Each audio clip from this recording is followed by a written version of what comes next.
आज हम बात करेंगे क्लासिफिकेशन ऑफ टेरिडोफाइट्स की। यानी जो टेरिडोफाइट्स हैं उनका किस तरह से अलग अलग क्लासेस में, ऑर्डर में, फैमिली में डिवाइड किया गया है, ये आज आपको इस वीडियो के माध्यम से मैं बताऊंगा। इसके पहले के वीडियो में हमने टेरिडोफाइट के जीवन चक्र के बारे में, उसकी जो पीढ़ी एकांतरण है उसके बारे में मैंने आपको समझाया था। और थोड़ा सा आगे हम टेरिडोफाइट की जो क्लासिफिकेशन उसकी बात करेंगे। बहुत महत्वपूर्ण बिंदु है आपके सिलेबस के हिसाब से, अतः आप इसे थोड़ा ध्यान से देखें। टेरिडोफाइट का जो क्लासिफिकेशन है काफी बड़ा है, कुछ जटिल भी है, और इस समूह में ऐसे पौधे भी शामिल किए गए हैं जो भी वर्तमान में उनका अस्तित्व नहीं है, यानी वो प्लांट लुप्त हो गए हैं, और उनको हम फॉसिल्स फॉर्म में पढ़ते हैं। और कुछ फॉसिल्स के बारे में भी हमने टेरिडोफाइट्स में यहाँ पे क्लासिफिकेशन में लिया है। टेरिडोफाइट्स की अगर हम बात करें क्लासिफिकेशन की, तो सबसे पहले प्रेंटल नाम के जो वनस्पतिज्ञ थे 1874 में टेरिडोफाइट को 3 भागों में डिवाइड किया उन्होंने। तो वो 3 भागों में डिवाइड करने के बाद में जो 3 भाग वो थे फिलिसिनी, इक्विसिटिनी और लाइकोपोडिनी। यानी सबसे पुराना ये क्लासिफिकेशन है, इसके बारे में ज्यादा चर्चा नहीं करेंगे, थोड़ा आगे बढ़ते हैं। The term pteridophyta was first coined bye Haeckel और आइकलर 1883 ने प्लांट किंगडम को 2 भागों में बांटा, क्रिप्टोगेम एंड फेनोरोगेम। ये आप पहले पढ़ चुके हैं। क्रिप्टोगेम में जितने भी लोअर प्लांट्स हैं वो सारे रखे गए, उनके अंदर ही टेरिडोफाइट्स को रखा गया। फेनोरोगेम्स के अंदर जिम्नोस्पर्म और एंजियोस्पर्म को रखा गया। ये आप पहले जान चुके हैं, पहले पढ़ चुके हैं। कई सारे क्लासिफिकेशन समय समय पर आते रहे, उनके मैं यहाँ जिक्र करना चाहूंगा। जैसे ए.जे. इम्स 1936 ने क्या किया कि जो टेरिडोफाइट्स हैं उनको 3 लक्षणों के आधार पर डिवाइड किया। इसमें पहला था पर्ण व तने की प्रकृति एवं संबंध, संवहन तंत्र की संरचना, जो बीजाणुदानियां हैं उनकी स्थिति यानी पोजीशन ऑफ स्पोरेंजिया। तो इसमें अपन ज्यादा नहीं जाएंगे क्योंकि अपन केवल मानने की बात करेंगे। इसके बाद आए स्मिथ 1955 में, टिप्पो 1942 में, और इन लोगों ने टेरिडोफाइट को 4 भागों में यहाँ पे डिवाइड किया, 4 सब डिवीजन में, साइलोप्सिडा, लाइकोप्सिडा, स्पिनोप्सिडा और टेरोप्सिडा। और 4 डिवीजन में 40 फैमिली है। They include about 10,000 living species, 365 genera distributed world wide. इसके अलावा जिमरमैन है 1930 में, अर्नोल्ड 1944 में, बोल्ड 1957 में, बियर हॉस्ट 1971 में और स्पोर्नी 1962 में। स्पोर्नी ने कैम्ब्रिज यूनिवर्सिटी में अपना ये मानने क्लासिफिकेशन प्रस्तुत किया। इसमें इन्होंने जो ये पौधे हैं इनको 6 क्लासों में डिवाइडेड किया, जिसमें जीवाश्म भी शामिल किए गए। बियर हॉस्ट 1971 में अपनी पुस्तक मॉर्फोलॉजी ऑफ वेस्कुलर प्लांट में सभी संवहनी पादपों यानी टेरिडोफाइट को भी, जिम्नोस्पर्म को भी, एंजियोस्पर्म को भी डिवीजन ट्रेकोफाइटा में सम्मिलित किया। और प्रथम जो 9 क्लासें हैं केवल टेरिडोफाइटा की बताई। तो वो हवा बियर हॉस्ट का क्लासिफिकेशन।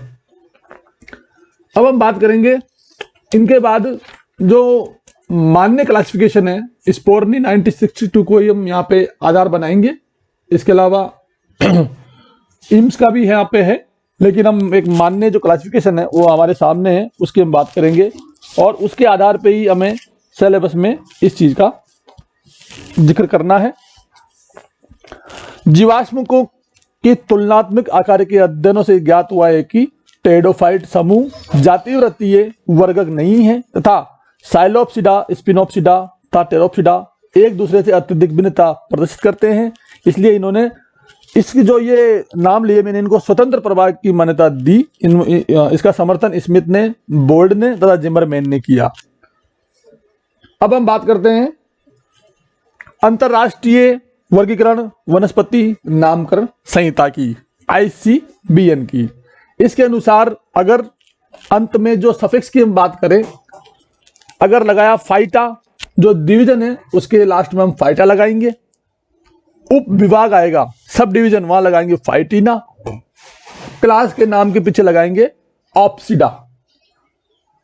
सफिक्स की बात कर रहे हैं, जैसे ब्रायोफाइटा लगाते हैं ना, तो फाइटा, लाइकोफाइटा, जैसे LY लाइको। अब फाइटा लगा दिया, पीछे सफिक्स की बात कर रहे हैं, ऑप्सिडा लगा दिया, सब डिवीजन में फाइटिना लगा दिया, ऑर्डर में लगाया एलीज या एल्स। ठीक है। इसके अलावा फैमिली में ACE, जैसे रेनकुलेसी। इस तरह से हम फैमिली की यहाँ पे सब्जेक्ट्स की बात करें। ये आप हमेशा याद रखें, ये आपको बार बार इस्तेमाल करने पड़ेंगे। ये ICBN जो क्लासिफिकेशन पद्धति है उसमें निम्न प्रत्यय लगाए जाते हैं। टेरिडोफाइटा का अगर हम मान्य देखें क्लासिफिकेशन, जो अभी वर्तमान में बिल्कुल मान्य है, हर किताबों में आपको इसके आधार पर पढ़ना पड़ेगा। तो मुख्य रूप से टेरिडोफाइट डिवाइडेड इनटू 4 डिवीजन, 4 इसको डिवीजन में बांटा गया है। साइलोफाइटा, लाइकोफाइटा, स्पिनोफाइटा और टेरोफाइटा। ये 4 आप डिवीजन देखें। कुछ किताबों में इनको अलग अलग नाम से भी माना गया है ना। जैसे मान लो साइलोफाइटा में अधिकांश फॉसिल्स प्लांट है, लाइकोफाइटा है, और स्पिनोफाइटा में इनको कहते हैं हॉर्सटेल्स, स्पिनोफाइटा, और टेरोफाइटा जो है इन्हें कहते हैं फर्न। यानी सबसे बड़ा समूह टेरिडोफाइटा का फर्न, यानी एडवांस टेरिडोफाइट्स है, इनको हम कहेंगे फर्न। इनमें इस प्रभाग में 305 तो वंश हैं और 10,000 जातियां यहाँ पे शामिल की गई है। तो सबसे पहले बात करते हैं हम विस्क फर्न की, साइलोफाइटा की। साथ के साथ हम इसके कैरेक्टर भी पढ़ेंगे ताकि आपको हर चीज यहाँ पे समझ में आती रहे, कोई ज्यादा कंफ्यूजन पैदा नहीं हो। तो टेरिडोफाइटा को 4 डिवीजन में हमने बांट दिया है, साइलोफाइटा, लाइकोफाइटा, स्पिनोफाइटा और टेरोफाइटा। क्लियर। अब 4 डिवीजन में बांटने के बाद में जो पहला डिवीजन है साइलोफाइटा, यानी प्रिमिटिव टेरिडोफाइट्स, जो सबसे प्राचीन टेरिडोफाइट्स हैं। यानी इनके लक्षण, जो इनके एडवांस जो टेरिडोफाइट्स हैं, टेरोफाइटा, वहां से मैच नहीं करते हैं। तो सबसे प्रिमिटिव प्रकार के जो टेरिडोफाइट्स यहाँ पे रखे गए हैं, इसमें 2 जेनरा शामिल किए गए हैं, साइलोटम और मेसिप्टेरिस, एंड 4 स्पीसीज। सबसे पहली बात, मोस्ट प्रिमिटिव, सबसे आद्य पुरातन टेरिडोफाइट्स, रूटलेस विद राइजोइड्स, यानी इनके अंदर जड़ें नहीं पाई जाती है, और यहां पर ब्रायोफाइटा के समान मूलाभास उपस्थित होते हैं। लीव, जो पत्तियां हैं यहाँ पे एब्सेंट होती है। डाइकोटोमसली ब्रांचेड, फोटोसिंथेटिक स्टेम, यानी जो इसका ब्रांचेज है वो द्विशाखित होती है और स्टेम यहाँ पे फोटोसिंथेसिस का काम करता है। प्रोटोस्टिल कंडीशन यहाँ पे पाई जाती है, यानी यहाँ पर प्रोटोस्टिल मींस जो सिस्टम होता है संवहन तंत्र, उसके अंदर की ओर जाइलम और बाहर की ओर फ्लोएम पाया जाएगा, इसे कहते हैं प्रोटोस्टिल कंडीशन। और यहाँ पे मैं आपको बता दूं कि इस ग्रुप में सभी वर्गों में ये कंडीशन पाई जाती है, इसे कहते हैं ठोस रंभ, यानी जिसके अंदर मज्जा अनुपस्थित होती है। अगला कैरेक्टर इनका है होमोस्पोरस सिरिंजियम, यानी जो बीजाणुदानी ट्राइकोलर स्ट्रक्चर से बनी होती है उसे कहते हैं सिरिंजियम। अभी आपको डायग्राम के माध्यम से बताऊंगा मैं। इसमें फॉसिल जेनरा भी शामिल किए गए हैं, राइनिया, हॉर्नियोफाइटम, और जो लिविंग जेनरा है वो है साइलोटम और मेसिप्टेरिस, यहाँ पे शामिल किए गए हैं। आगे देखिए, अब हिंदी की हम बात करें, वो इंग्लिश मीडियम वालों विद्यार्थी के लिए मैंने समझा दिया है। हिंदी में हम बात करें साइलोफाइटा, टेरिडोफाइट सबसे प्राचीन संवहनीय पादप है। इनकी उत्पत्ति सिल्यूरियन काल में और मध्य डिवोनियन काल है, वहां पे ये प्लांट्स प्रभावी रहे हैं। इस वर्ग के जो सदस्य हैं साइलोटम है, मेसिप्टेरिस है, इनको छोड़कर यानी ये जीवित है, बाकी सभी जीवाश्म यहाँ पे पाए जाते हैं, जिनका हम जिक्र आगे के चैप्टर्स आगे के इसमें स्लाइड में करेंगे। जो इनका स्पोरोफाइट पादप है वो भूमिगत राइजोम होता है, ऊर्ध्व द्विभाजी शाखित होता है और वायवीय जो इसके सूट्स है उनका बना होता है। वास्तविक मूलों का यहाँ पर अभाव होता है, परंतु यहाँ पर राइजोइड्स पाए जाते हैं। पर्ण अनुपस्थित, वायव्य शाखाओं पर स्केली अपेंडेज पाए जाते हैं, यानी सल की उपांग यहाँ पर पाए जाते हैं। ठोसरम पाया जाता है, जैसे मैंने पहले भी कहा है, ठोसरम यानी जाइलम और फ्लोएम का बना हुआ एक संवहन सिस्टम जो यहाँ पर पाया जाता है, यानी मज्जा यहाँ पे अनुपस्थित होती है। बार बार रिपीट कर रहा हूं कि ठोसरम में मज्जा नहीं पाई जाती है, और जो प्रिमिटिव प्रकार के जो टेरिडोफाइट्स है सब में ठोसरम पाया जाता है। इसके अलावा जो स्पोरेंजियम है जहां पे बीजाणु बनते हैं वो होती है तने पर उपस्थित होती हैं, और सारे जो बीजाणु हैं वो सभी होते हैं सम बीजाणु प्रकार, होमोस्पोरक वंश है ये, यानी सारे बीजाणु आकार में समान होते हैं, उन्हें कहेंगे हम सम बीजाणु प्रकार के पादप। इस तरह से ये साइलोफाइटा के मुख्य मुख्य कैरेक्टर मैंने आपको यहाँ पे लिखे हैं। आगे देखिए, ये देखिए यहाँ डायग्राम देखिए, ये साइलोटम का यहाँ पे प्राकृतिक अवस्था में फोटो है साइलोटम का। ये एक जीवित वंश है मेसिप्टेरिस। इसके अलावा ये सिनेंजियम है जो तने पे डेवलप होती है। इस तरह से ये इसके 3 भाग हैं, ये रे इसका हम सेक्शन कटिंग करके देखें तो इसे दिखाई देती है, ये अलग अलग ब्लॉकेज बने हुए हैं। तो इस तरह से स्पोरेंजियम यहाँ पर जो त्रिकोष्ठी स्पोरेंजियम यहाँ पे पाई जाती है, इसको विस्फर्म भी कहते हैं। अब हम बात करते हैं साइलोफाइटा डिवीजन के क्लासिफिकेशन की। क्लियर, अब तक हमने इसके कैरेक्टर पढ़ लिए हैं, अब हम बात करते हैं इसके किस तरह से इसको बांटा गया है। साइलोफाइटा के 2 क्लास हैं, साइलोफाइटोप्सिडा। देखिए स्पष्ट देखिए, बिल्कुल आप समझोगे तो अच्छा याद कर पाओगे इसको। क्लास साइलोफाइटोप्सिडा और दूसरा क्लास है साइलोटोप्सिडा। 2 क्लास में बांटा गया है इसको, डिवीजन को, साइलोफाइटा को, साइलोफाइटोप्सिडा और साइलोटोप्सिडा। ठीक है, अब जो साइलोफाइटोप्सिडा है उसका ऑर्डर है साइलोफाइटेल्स, साइलोफाइटेल्स, और इसका ऑर्डर है साइलोटेल्स। क्लियर। अब सबसे पहले बात कर लेते हैं अपन ऑर्डर साइलोफाइटेल्स की, यानी ऊपर वाले ऑर्डर की, साइलोफाइटेल्स की। यहां देखिए आप साइलोफाइटेल्स की बात करेंगे।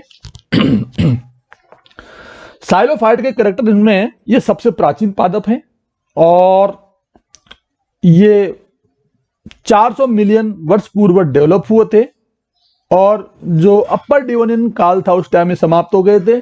इनका जो प्लांट बॉडी ये सिंपल होता है, वायव्य शाखाएं द्विभाजी शाखित होती हैं, वास्तविक मूल्य नहीं होती है लेकिन राइजोइड्स पाए जाते हैं। तना पूर्ण रूप से नेक्ड या स्केली लीव्स युक्त होता है, इनमें प्रोटोस्टिल पाया जाता है और सभी बीजाणु समान प्रकार के होते हैं, यानी इनके अंदर जितने भी फॉसिल्स हैं वो यहाँ पे रखे गए हैं। ये देखिए, अब हम फैमिली की बात करते हैं। इसके अंदर फैमिली राइनिएसी, इसके अंदर रखा गया है राइनिया, हॉर्नियोफाइटोन, कुक्सोनिया और याराविया। ये आप देख सकते हैं, यहाँ पर मैंने एग्जाम्पल लिखे हैं आपके सामने, हॉर्नियोफाइटोन और याराविया, फैमिली राइनिएसी। फैमिली साइलोफाइटेसी, साइलोफाइटेसी के अंदर साइलोफाइटोन और डाउसोनिटिस दोनों को रखा गया है। फैमिली स्यूडोस्पोकनेसी, देखिए यहां पे फैमिली स्यूडोस्पोकनेसी और मेंबर स्यूडोस्पोकनेस यहां पे लिखा गया है। Family Zosterophyllaceae, Zosterophyllum fossils plant. इसके अलावा family Astroxylaceae, Astroxylon fossils plant और फैमिली ट्रिमेटोफाइटेसी, ट्रिमेटोफाइटोन। ये सभी एग्जाम्पल मैंने यहाँ पे दिए हैं, परीक्षा के हिसाब से बहुत ही महत्वपूर्ण और बहुत उपयोगी हैं। आप इन फैमिली को साइलोफाइटेल्स यानी सारे जितने भी ये फॉसिल्स प्लांट है, इसके अंदर ये जो सिलेबस के अनुसार मैंने आपकी फैमिली यहाँ पे लिखी है, राइनियेसी, साइलोफाइटेसी, स्यूडोस्पिग्नेसी, जुट्रोफिलेसी, एस्ट्रोजाइलेसी, ट्रिमेटोफाइटेसी, और सबके मेंबर आपके सामने मैंने लिखे हुए हैं। इनको आपको परीक्षा उपयोगी हिसाब से पूरा याद रखना है। ये बहुत काम की पाठ्य सामग्री है। तो ये हो गया हमारा साइलोफाइटेल्स का क्लासिफिकेशन कंप्लीट। अब हम बात करते हैं जो साइलोटेल्स है उसके क्लासिफिकेशन की, यानी वही बात है, क्लास साइलोटॉप्सिडा, ऑर्डर साइलोटेल्स, फैमिली साइलोफाइटेसी, और इसके मेंबर है जो जीवित जेनेरा है साइलोटॉप्सिडा के, यानी इसके जो फॉसिल तो मैंने पहले बात कर ही ली, साइलोफाइटेल्स और साइलोटेल्स की हम बात करेंगे यहाँ पे इस ऑर्डर के। तो यहाँ पे जितने भी ये सारे मेंबर हैं, साइलोटम और मेस्प्रेटिस, ये यहाँ पे जीवित वंश हैं, वर्तमान में मौजूद है। साइलोटम का डायग्राम मैंने आपको पहले दिखाया है। तो साइलोटम और मेसिप्टेरिस, अब इनके जो कैरेक्टर्स हैं उनके बारे में थोड़ा देख लेते हैं। इनका जो प्लांट बॉडी है वो डाइकोटोमसली ब्रांचेस होता है, राइजोम और ऊर्ध्ववायु शाखाएं पाई जाती है। इन पे पर्ण अनुपस्थित छोटे होते हैं। संवन सिलेंडर ठोस रंभ से नाल रंभ पाया जाता है। देखो यहाँ पे थोड़ा सा चेंज हो गया है, यहाँ पे उनमें केवल ठोस रंभ था, यहाँ पर वो नाल रंभ भी हो सकता है। साइफनो स्टील, इसके बारे में बाद में बात करेंगे साइफनो स्टील क्या होता है। इसके अलावा जो शाखाएं हैं कुछ बंदे होती है, कुछ फर्टाइल होती हैं। इसके अलावा सभी बीजाणुदानें जितनी भी है वो होमोस्पोरस होती हैं।